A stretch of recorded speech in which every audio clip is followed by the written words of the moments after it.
Hello, my name's Andrew, and today we're checking out Magical Shoes insoles. So for most of the time that I've been barefoot, I've used something like this in the winter. This is just a standard felt insole, and it's great because it's super flexible, doesn't change the effect of the shoe, the ground feel, you know. But when it gets down near 0 degrees, this really doesn't cut it. And so I finally found some insoles that the company Magical Shoes makes, and they have a couple different ones, which we're gonna talk about. So this is the warmest one. This is a sheep wool, very puffy insole. It looks thick, but when you squeeze it, it gets down to almost nothing. But it's very puffy, very breathable, and I've been wearing these down to 0 and below 0, and they're super warm.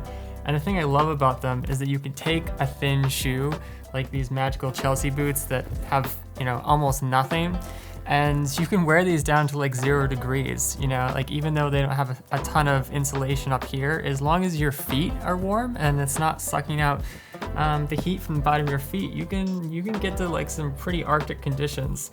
So another thing I really love about these insoles that's different is that they actually have a mid layer right here with some foam, so there's some extra, a little bit of padding and just a little extra insulation. And then on the bottom, they've got space blanket material. So what this does is that it sends the, or actually, we'll flip it upside down, it sends the heat back up to your foot instead of letting it escape out the bottom of the shoe. So that's great. But they also have another version which is more like the ones that I've been using. And it's the same thing with the space blanket material and the padding in the middle layer. But then on top, it's got a wool felt layer. So I would say the sheep's wool puffy ones are the warmest, but there could be some durability problems, you know, if the wool coming off. So if you're doing some like really extreme hiking where you think you're gonna be kind of like rubbing on the insole, these might be a little bit better. They're still extremely warm, still can get down to like 0 degrees with them.